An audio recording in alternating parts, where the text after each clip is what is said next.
This is Jamie from Horrendous, and you're watching RichardMetalFan. Hey, what's up, guys? Episode 175 of Richard Middlefan Interviews, calling from Zoom at my house, and I'm here with Jamie from Horrendous. How are you doing today, man?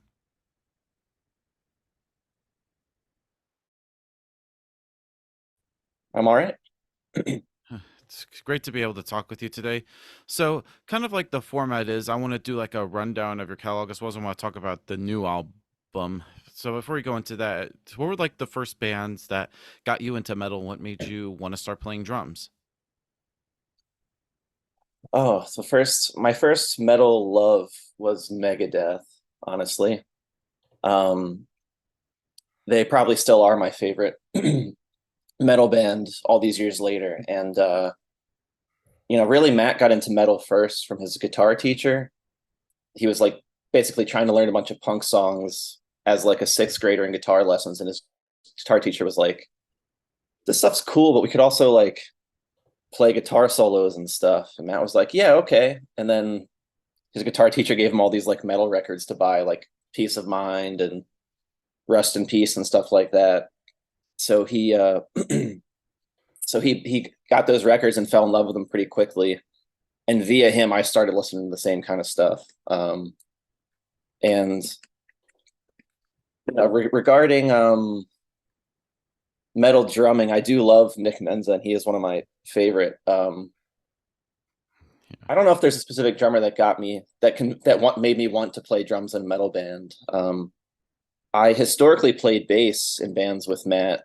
When we were teenagers, that was my first instrument. And at a certain point, the bands we were in, the other people had left, and like it was just the two of us trying to start like a new project. And it became pretty clear. It's like we need someone to play drums. So I just started playing drums.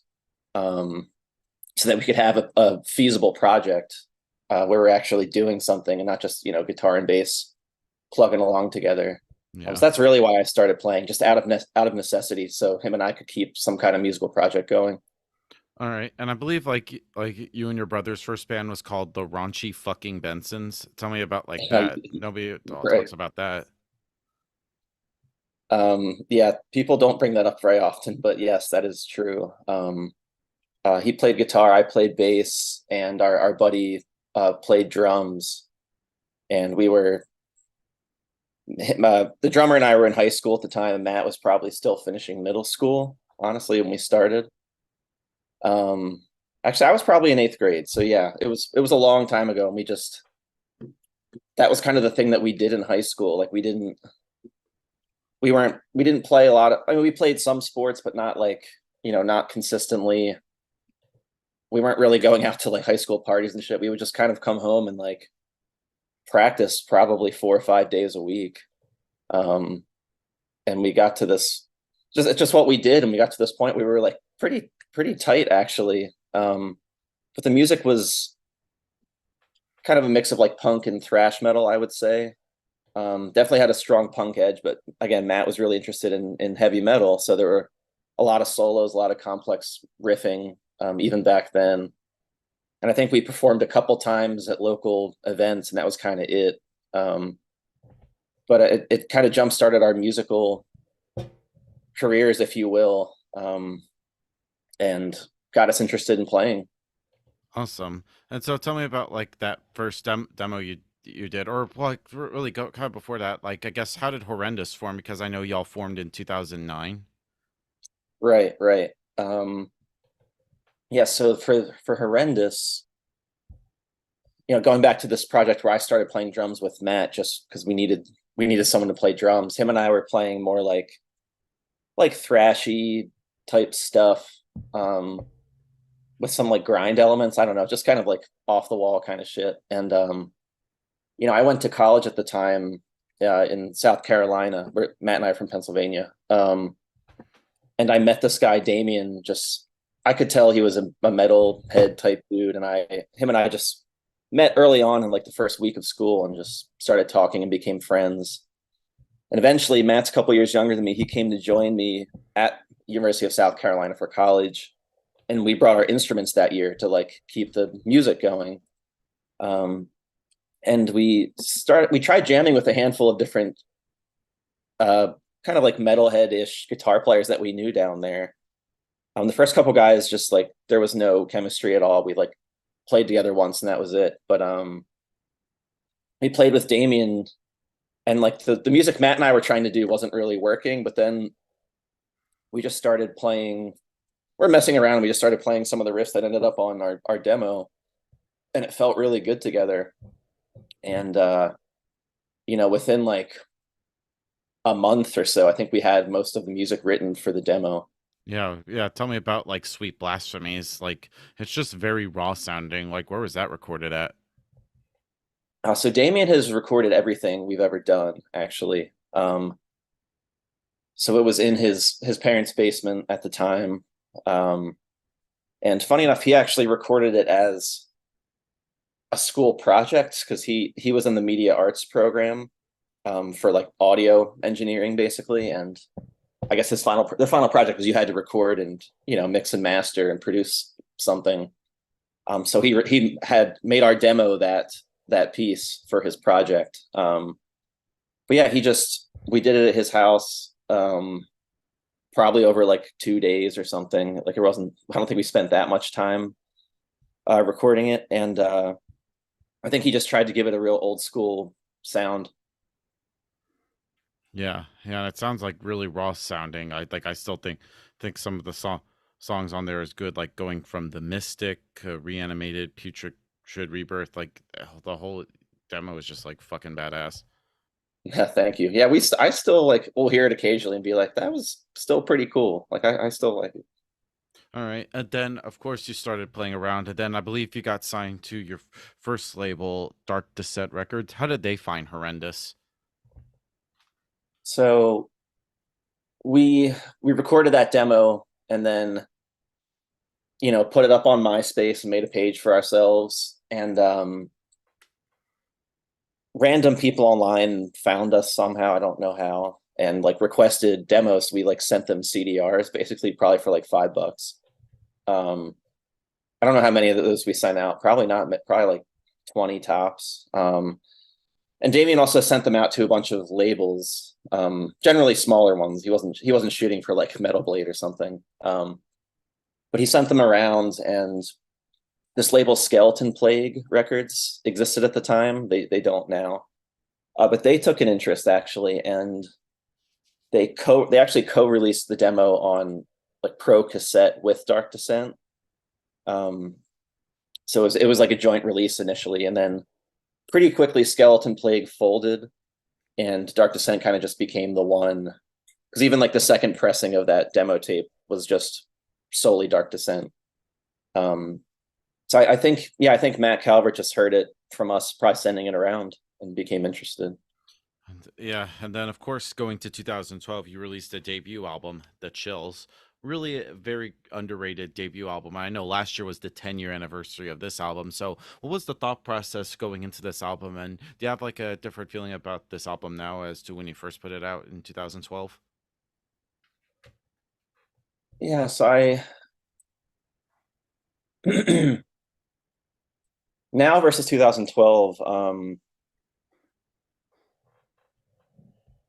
I don't know if my thoughts about it have changed per se. I think the perspective might be different just because we put out so many albums and have gone through many different iterations of our music, really. But I still like, we're all still proud of that record as well, and I think we were really happy when it got some attention. Like it made Decibel's top 40 that year, which for us was like huge because we hadn't gotten any significant attention from anywhere because we're just a tiny new band. We were really excited by that, and a number of smaller outlets like gave it nice reviews, and we were really happy with it. And I think the record was really, like, Matt and I were not huge death metal people, truthfully, until we met Damien. Matt and I kind of were more like thrash, classic heavy metal type dudes. We listened to like death and stuff, but we weren't really engrossed in the genre in any way, listening wise.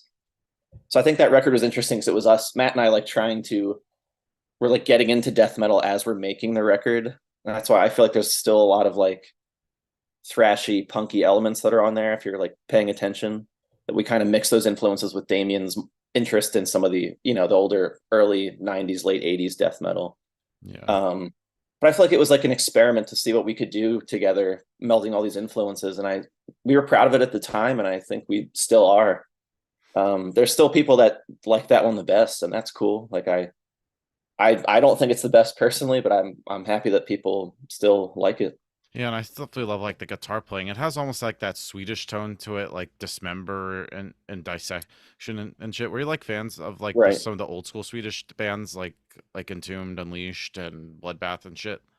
Yeah, definitely. I mean, Damien was very much into that, and I think he came to that record with the desire to like have some of that feel. And like again, Matt and I were kind of getting into those bands at the time of like doing this stuff. We weren't like I hadn't really heard Entombed until I met Damien, truthfully.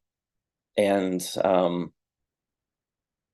yeah, I think those influences are there. I think, again, stuff like Death is probably in there as well. I don't think collectively we're as into like more of like the New York sounding type stuff. It's probably obvious just from our sound.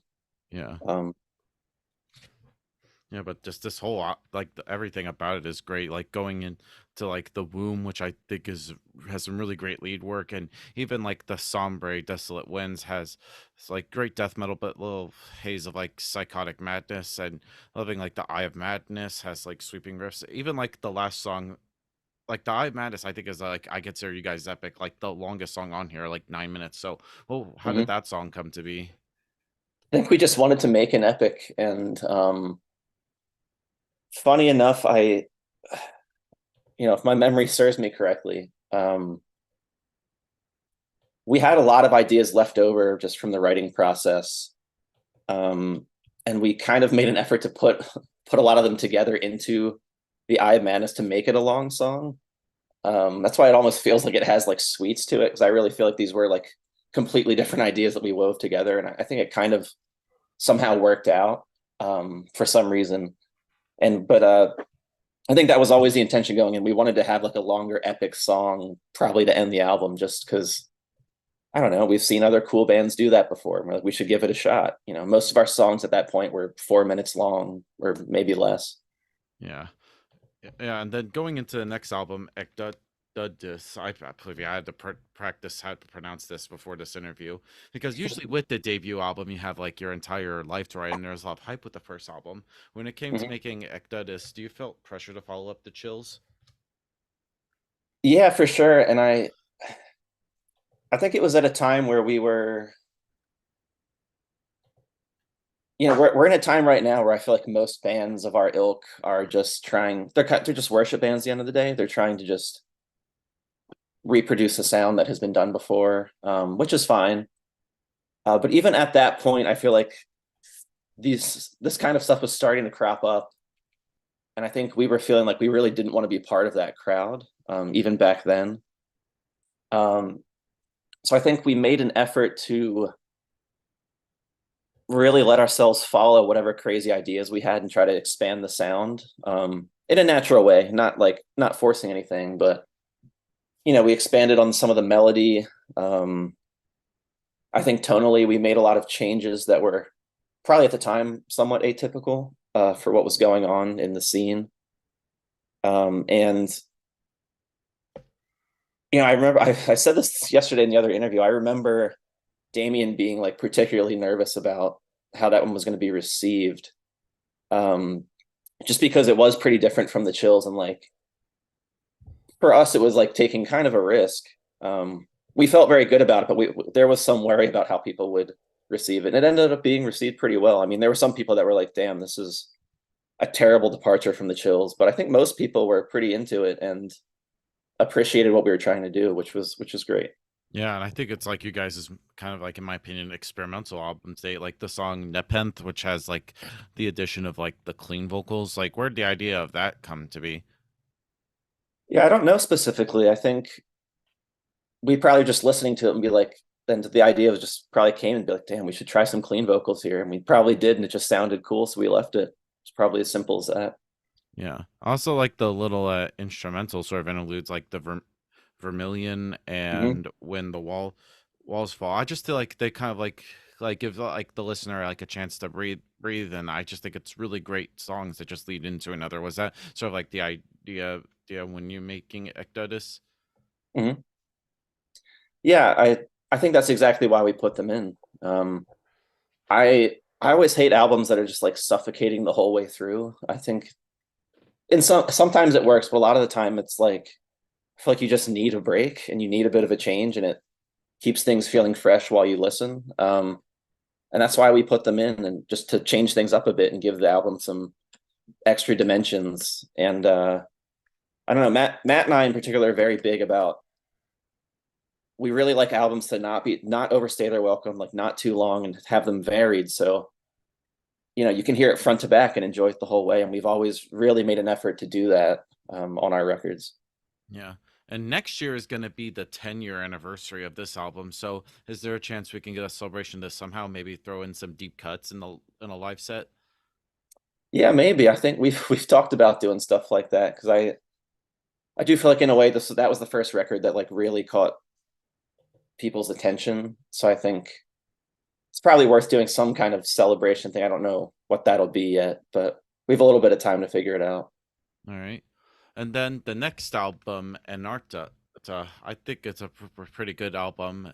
It's only the first time where it's like a quick turnaround for McDudis. Did you start writing for Anarta right after McDudis came out? Yeah, it was probably somewhat continuous. And it also was just, we were working on it at a time where we had a lot of time to do it. So um, that was a record where like right before we made that, Matt and Damien had left South Carolina to come up north. I was already back up north at the time. Um, and Matt and Damien, after I had recorded drums and stuff, Matt and Damien spent like 3 weeks living at Damien's parents' house, just like working on everything, guitars, bass, vocals, and like it was just like a hyper focused thing, and it just allowed it to get done very quickly, honestly. And like I said, the writing I think had just really not even stopped after Ecdysis was completed. We just kind of kept going. So I think those things put together led to it just being ready really quick. And I remember Matt Calvert, we kind of, I remember talking, being like, we should go to him, and like, not really sure how he's going to react, like if he's going to want to put out a record like 1 year later, but he was 100% down with it. So it worked out and we did it. And I wish we could do that again. Things have just changed for people, whereas that's just not an option anymore. But I mean, especially Matt, because these days Matt kind of creates a lot of the seeds of these songs. Like he's kind of the biggest songwriter. Everyone contributes, but he's doing the lion's share of like getting ideas started. He's always writing, so like we could probably do a record a year if we like really wanted to, but it's just really hard with life as you get older to do that, to put the time in. Yeah, and like going into this album, like I just think it's like every song on here has like a very like kind of like maintains like a great quality, and it never dips from like the frenzy of manic intensity to like the beautiful set of uplifting chords as on accolades. I feel like and even like the opening riff in I believe the sum of all failures, or sort of like the evolving song like Mandius. I feel like there is not a dull moment on here. I just feel like everything on this album is just really great. Yeah, appreciate that. And I again just trying to keep things fresh during the listen, and we don't like to recycle ideas. We like to constantly try new things and try to make albums that are varied, because that's what we like to hear as listeners, honestly. All right. And then I know in 2016 you did something for a Decibel magazine. You did the song "A Sentence." Tell me about like that song and how did that come to be? Yeah, Decibel came to us after Anaretta, not long after it was out, I think, and they asked us to do a song for the Flexi series, which we were really excited about. And a lot of that song, a lot of the parts from that song, Sentenced, were left over just from the Anaretta sessions. We had been working on it as a song for Anaretta and then kind of shelved it because we didn't like where it was going. So we revisited it, and I think like the chorus kind of part was the big new thing that we made up, and then kind of just, I recall just working on it together a couple of days writing wise, and then we just recorded it in a day. and it ended up being a really fun song, honestly. And I think to this day we still love the song. Alex, who joined on bass, for Idol and beyond, to this day he still says that might be his favorite Horrendous song. Um, and Matt, the rest of us love it too. I don't know, it just came together really quickly from old ideas, and we were really happy with the way it turned out. Yeah, and I'm always curious, like, what is a flex like this? I've never even heard of that before. I'm It's always, like a just a flimsy piece of plastic, basically, that has like the grooves for a record on it. It's like a yeah, very cheaply made. It's like a very, very, very cheaply made record. I think yeah. they probably existed back in like the 60s, 70s as just like cheap sampler things, is my guess, because they're probably very cheap to make. Wow. And then going into your last album, Idol, I think it's pretty good. And first album on Season of Mist Records, how did they find Horrendous? Um, I want to say we got connected with them through our friend Enrique, who's in Crypt Sermon and Dieva. We met him once Matt and I were living in Philly full time, and at the time he had worked for Season of Mist, and we had gotten offers from some other labels by this point, and we weren't like super happy with any of them. And Enrique asked, he's like, "Do you want me to reach out to Michael, who runs Season of Mist, and just see if he has any interest?" And we're like, "Yeah, sure." So he did, and Michael was very interested, and we just went from there. It ended up, we felt like it was a much better deal than we had gotten before, and having met the people involved in the label, felt like it was going to be a nice opportunity to work with someone with the label. It's a little bit more, I don't mean this in a bad way, just but more professional label that has a bigger reach, does things in a just a grander scale, because we love Dark Descent and everything he does, but we just wanted to try something new, and try to expand a bit more into Europe, for example, where they have Season of Mist has a really strong foothold. So that's why we ended up doing it. Awesome. And going into this album, like I remember hearing the song, like the little intro, prescience. I think it's a really great way to sort of lead into Soothsayer, which is like a tongue twister in itself. I just feel like it's just so tight, and even like songs like the Idolator and Divine Ahania, just come off really great songwriting wise. Like I just think like this is like a really great cohesive album from start to finish. Yeah, thanks. I feel that way too, and I think it's probably maybe the most dense of our albums. I think it's harder to break into for the listener. I think it requires a little bit more time, but I think there's a lot in there to chew on, and a lot of people ended up liking that one. I mean, some people didn't, and that's okay too. And hopefully some of those people will be more interested in our new one that's coming out shortly.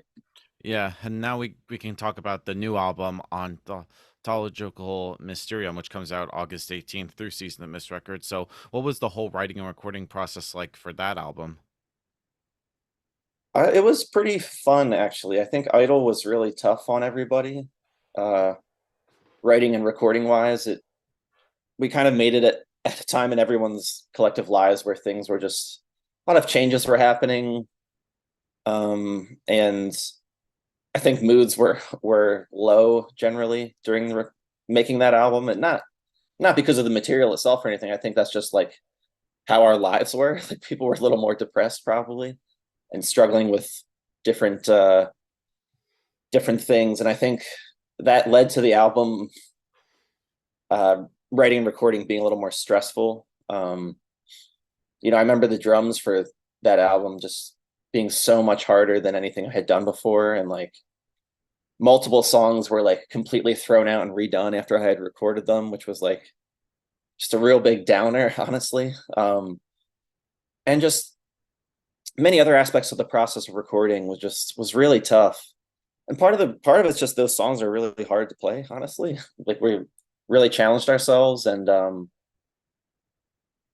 even lyrically, I think the album is very like it's bleaker than a lot of our other stuff. Um, so I would characterize Idol as like not very fun to record, and it kind of like it kind of left the band in a rough state, honestly. And I think we were a little scared to start working on the next album because it was so hard to do Idol and hard on us. Yeah. But we eventually figured out, we got to a point where we figured things out better and like decided to go about this album in a different way. So, instead of recording all the drums and then all the guitars and all the bass on this album, we did a thing where we tried to record together. So like we would pick a song and drums and the two guitars. Alex just didn't live near us at the time, so he couldn't do it with us. But like both guitars would record while I was playing drums to record. And sometimes guitars would get like redone later and stuff. But like it gave, number one, it was more fun because we were all participating at all times. You're not waiting 4 days for the drums to get done, like wanting to blow your brains out. If you're Matt, we're all Yeah. playing at the same time, and like I think that also gave the album a bit of a live energy almost that some of the other ones probably don't have, but it just kept, spirits were higher because we were all engaged and trying to complete the basic parts of all the songs one at a time. We would do this one song and then move on to the next one, then all the drums, all the guitars and bass, then do the next one. So it was like I don't know, the process was more enjoyable and we just had more fun with it. And I think it led to spirits being higher. And I think that that translated into the feel of the album too. I feel like it is a more lively album, I think, than Idol was in a lot of ways. Yeah, because I know, because you mentioned there was like a lot of hardship initially going into Ontological Mysterium, because I know there was a 5 year gap between that and Idol, but I know in between you also did the Silver with Word of Roses, and kind of unrelated. But did express, does the Silver, working with the Silver, sort of like express like a different like side of you, if you to then maybe you would try to like get some different stuff creative than as opposed to Horrendous? Yeah, for sure. Silver's like a huge turn away from the horrendous stuff. And Matt would tell you for sure that he feels like Silver is like expressing a completely different side of himself, honestly. Um, Musically, but also even just like emotionally and personality wise. Almost like a different half of him is that band than Horrendous. And I feel like that too. I mean, it's a band trying to accomplish different things than Horrendous is. And I play bass on that. I don't play drums actually. So I'm approaching it from a different way too, trying to write bass to support what Matt's doing with guitar and to fill it, when there's spaces that when there's a lot of space in certain parts, I try to like write cool bass lines to fill it in. So it's just like a completely different approach than with Horrendous. Because Silver's a very like emotional type of band, honestly, whereas Horrendous doesn't feel like that. Horrendous is like a different kind of beast. So it was nice having working on Silver for something different. I don't know if it changed that much of our perspective per se, but it was just a nice break from the Horrendous stuff. For that, we wrote and recorded it.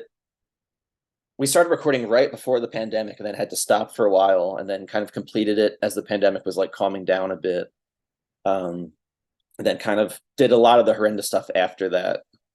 Horrendous had also been started, the Ontological Mysterium had been started before the pandemic, but we didn't see Damien for like a full year or more. So that was stopped for a long time. And then we picked that up probably in 2021, some point, early 2021. All right.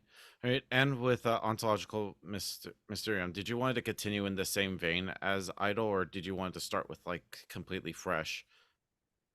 We definitely wanted to do something different. And that's the case for all of our albums. We try to be constantly changing things up. And I think a lot of the extra time we had because of the pandemic led to us revisit, because we had it like written mostly before the pandemic struck, but all that time separately, like Matt and I spent a ton of time revisiting the ideas for these songs and being like, is this really how we want these songs to be? Maybe we should think about some of them in different ways. And it led to a lot of like writing changes that, after the pandemic, when we got back together, some of the songs had like completely transformed, and it led to the album having a different feel. And I think being even further away from Idol. So we definitely wanted to do something different. I still think Idol kind of got was an unlucky album. I think there are a lot of people that love it, but I think it didn't get its fair share from another large segment of people. Um, and I get it. It is a tougher album to crack. Probably it's very dense. And I think on this new one, we wanted to make a point to make an album that was a little bit more immediate, that would pull the listener in very quickly, as opposed to Idol, which I think took a lot of listens to really get the feel for. I think a lot of our older albums had more of that immediacy, and we wanted to bring some of that back, but also to continue having the same level of nuance and complexity that we were dabbling in with Idol. Yeah. And going into like the songs we've heard so far, such as the title track and Preterish and I've kind of like almost has that very kind of like old school kind of sound to that. Was that sort of like a conscious decision to go in that direction, or just feel kind of natural? Just natural. I don't think we made an effort to make it sound old school or anything. I think some of that feels always been around in our sound. And yeah, I think that I do also want to say I think those it was really hard to pick singles for this album, because I think it's quite varied, and I don't know that any song or a couple songs really gives a feel for like the true breadth of the album. I think there are a lot of surprises that people are going to encounter when they hear the full thing. There's a lot of different stuff going on that was not represented within the singles. Yeah. Yeah, and kind of like switching topics, because I know next year will mark 15 years of Horrendous as a band. So did you think that Horrendous would be around for almost 15 years? And and how do you feel about that being in the band now as opposed to when you first started in 2009?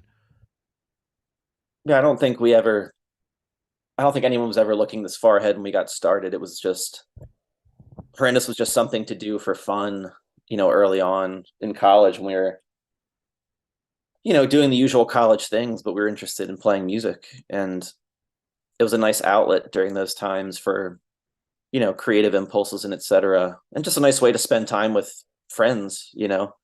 Um, and at that time we were very interested in getting like the demo released on cassette, 'cause we just thought that would be cool as hell. And when it happened, we were really excited.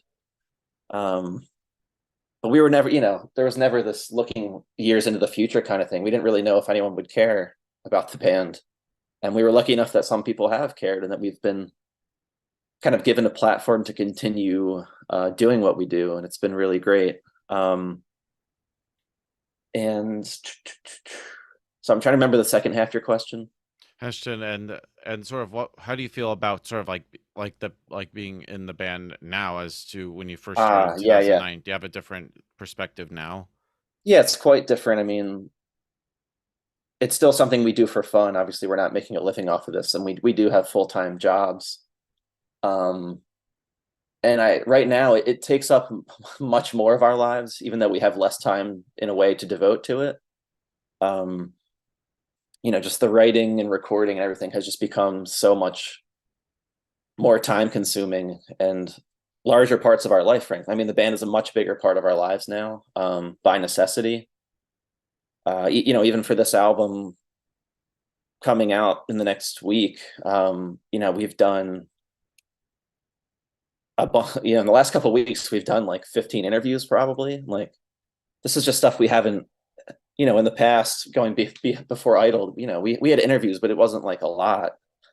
The band is just takes up a lot more space in a good way. I think we're happy for it. But we make an effort to still try to see the band as just something we do for fun, and try to view it as an opportunity that, when you're a kid that loves music, you always dream of being in a band. And we are at a point where we're like living that dream, and we're trying to take advantage of this opportunity. And again, time is short with all of our lives, but we're trying to, really enjoy what we have here and do it as much as we are able. All right. And I know you kind of mentioned earlier that you kind of have like very punk roots. It's kind of surprising that it's not felt in like the music of Horrendous. Do you think it will ever will?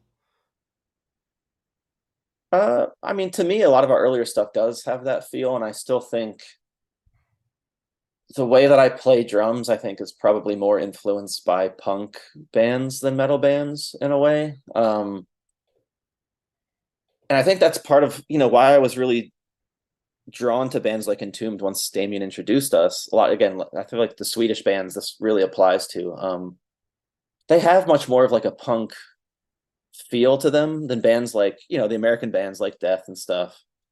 And that really appealed to me, and it made me feel like I could very easily identify with this kind of music. Because again, Matt and I very much came from a punk background, and like hearing these metal bands that have a very punk feel but kind of have taken it to the next level was really, really cool. And I think it made me realize I can play drums in a metal band and still have them feel punky. I do feel like I play drums very differently than a lot of other drummers that I know in the metal world. And I don't know, I feel like I've learned to try to kind of like become proud of that and embrace it as my thing. Right.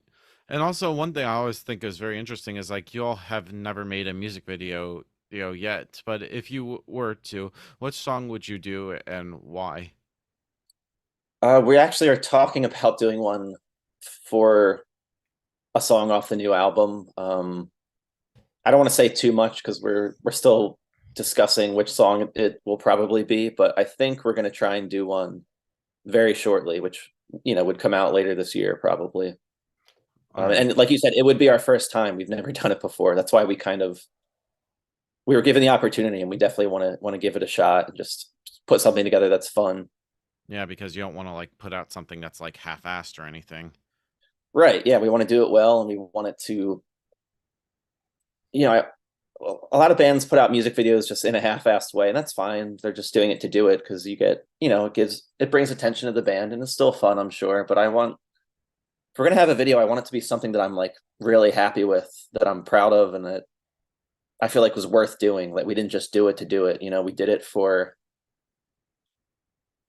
we did it to the best that we could with whatever budget we have, and tried to make something that really complements the music. Yeah, yeah. And you ever try to like make it so it goes kind of goes with the song in a way, sort of like conceptual wise? That's what we're going to try to do. I think budget is going to play a role in that, but that's the idea, to try to make it actually tie into what the song is about as much as we can. Yeah. All right. And anyway, I got two more questions for you, if Sure. that's all right. And Yep. kind of like growing up in Pennsylvania, because Pennsylvania, I feel like has like a diverse kind of like metal scene with you guys and August Burns Red, Full of Hell, River of Nile. So, what is like the scene in Pennsylvania? Did you feel like being comfortable with a part of those bands, or did you want to get outside of your state and play in front of like different crowds and stuff? Um, I mean, we're most familiar with like the Philly kind of component of that scene for sure.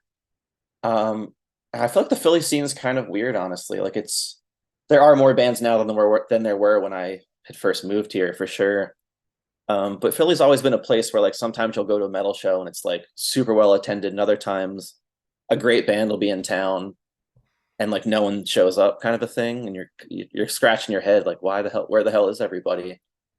Um, but we've become friends with a lot of bands, Outer Heaven, for example, Witching and Die Choking. There are a lot of cool bands around Philly that are kind of keeping things going. We're not as we haven't really had contact with bands like August Burns Red, for example. But I mean, it's cool that they're from Pennsylvania, and that they're doing something different, and that's more power to them. I'm happy. I fully support what they're doing too. But I do think we wanted to get out a bit of Pennsylvania and play in new places for sure. Like we love playing in New York. We always have a really nice reception there, and the scene there is just great. People always come out to shows. Whereas again, I think Philly and probably other parts of Pennsylvania are truthfully they're kind of on and off. I think there are a lot of reasons for that. But yeah, we don't play Philly, for example, any more than we play any like other places like New York, really. We don't do a lot of hometown shows unless it's on a tour or something. Right. And the final question I want to ask you is kind of like talking about like your gear because I think you have like a good drum set. I'm always curious like what kind of drums that you play, like cymbals and bowls and pedals and all that stuff. And Yeah, I don't have a particularly nice setup, truthfully, and I didn't have my own kit until probably like the Idol era. I always used the kit of my buddy, who was actually in the Raunchy fucking Bensons, that same guy. Because Matt and I still play with him now, like with some other kind of newer projects. But I have used his kit for most of my time, honestly, which was very generous of him, and I'm endlessly thankful that he allowed me to do that. But yeah, more recently, I just I bought at the idle time. I just have a Pearl export kit. It's not anything particularly nice, honestly, but it's decent, and we get good sounds out of it. When we record, I actually play a DW kit that Damien got. That's also not particularly expensive. I think it's a maple kit. But we've used that to record every Horrendous release, and we get great sound and tone out of that one. For cymbals, I tend to use Zildjian mostly. Um, Trying to think if there's any exceptions to that. There probably have been throughout the years, but generally Zildjian, like the like A custom type stuff. Pedals, I use Iron Cobra pedal. That's been the case for gosh, probably since like probably Chills or Ecdysis eras when I got those, and I've always used them. I'm on my second set now. The first ones I just played into the ground basically. all right. And sort of like in the end to wrap things up, what's next for Horrendous? Have you have any tours in support of the new album? And sort of what's next for you guys in the horizon? Yeah, we just did our first kind of support album support tour in July down in like Texas and out to California, which was fun. A lot of those places we hadn't played in many years, and also a number of them we'd never been to before. So it was a lot of new cities. And right now we're in the process of planning future support shows to do this. I don't think we're gonna have like a giant world tour, but trying to consistently do like shorter tours basically to get out everywhere. We definitely want to get to Europe next year. We're in talks about that now as well. But I think in general, we feel like Idol we didn't tour enough around it. Like we didn't give it its fair share kind of on the road. And I think this time around we want to make sure that we do get out there and play a lot as much as we can with our schedules. And we're proud of the album. We want to play it for people, and we want people to see us live and to get a feel for the energy that we have live, because I do think it's another completely different kind of piece of the band that you don't get all of that hearing the record. I think there's another dimension that you get live watching us play these songs together, and to bring them out in public. Awesome. So thank you, Jamie, for this interview. It was just great to be able to talk with you today. There's just any final words you want to say to close this out to the viewers that are watching this? Not specifically, just thanks to anyone that has any interest in the band and is checking out the new record. Hope you like it, Awesome. So and thank you for the interview. yeah, anytime, man. So everybody, Jamie from Horrendous, make sure you pick up the new album, Ontological Mysterium, coming out August 18th through Season Mist Records. So this is Richard Metal Fan. See you next time.